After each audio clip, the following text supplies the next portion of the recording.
Assalamualaikum warahmatullahi wabarakatuh. We are from Group 3. Today we are going to present the topic about antioxidant activity guided separation of coumarins and lignan from Melicope glabra. My name is Afnan Nafisah binti Nur Muhammad. My matric number is 200355. My name is Iza Farzana binti Ahmad Ghazali.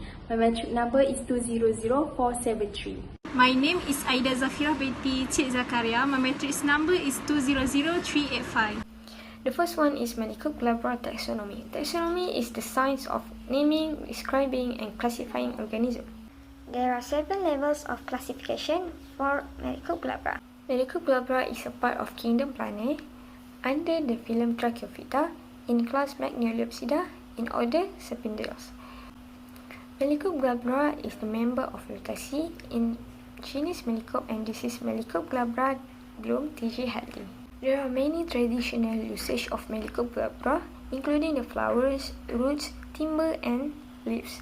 For the flowers, it can control the conditions of disease and disorders, including the hypertension, menstrual disorder, and fever. For the roots, it is used for the treatment of colds and rheumatism. For the timber, it is used in construction.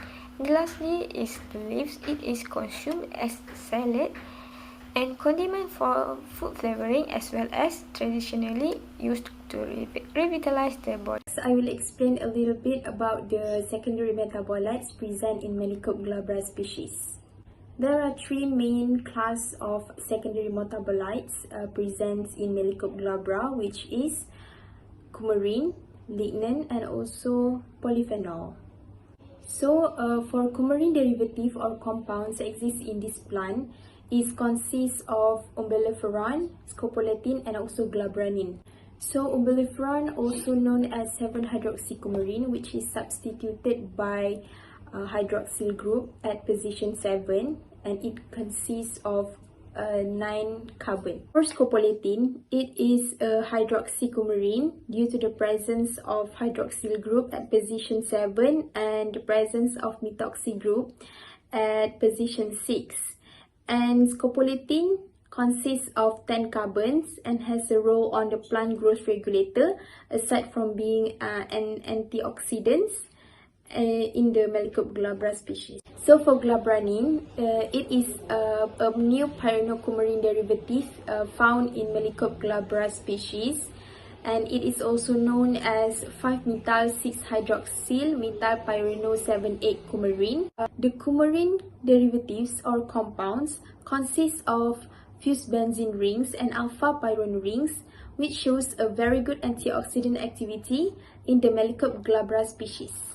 The next compounds exist in Melicope glabra species is sesamin, which is categorized under the class of secondary metabolites of lignan.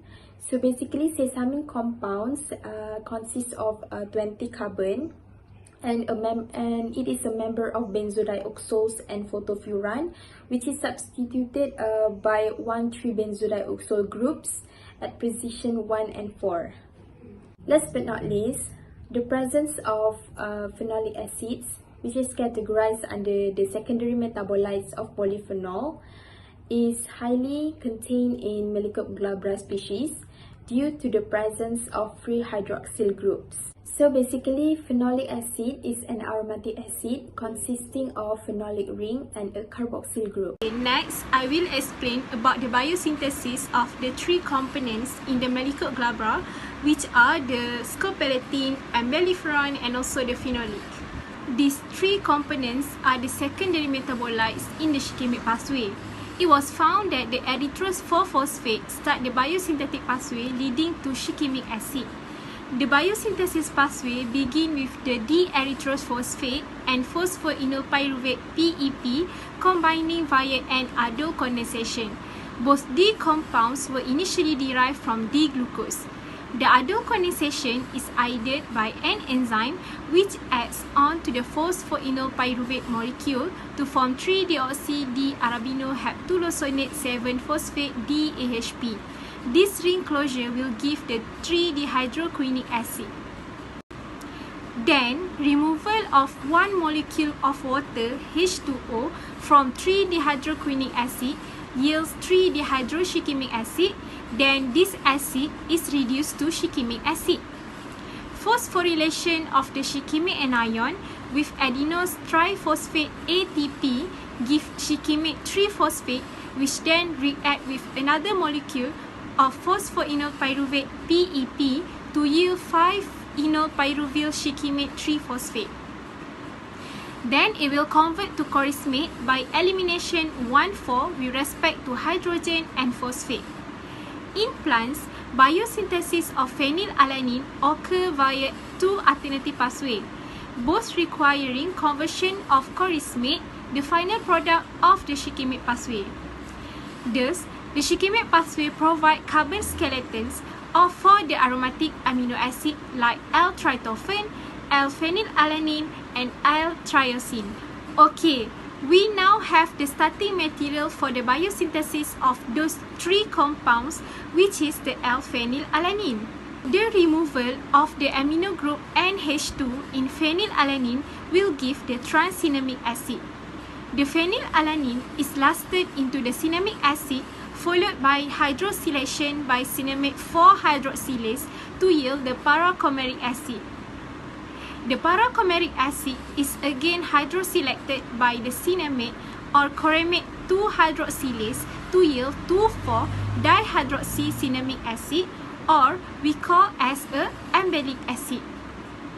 Then, this followed by a bond rotation of the unsaturated bond adjacent to the carboxylic group.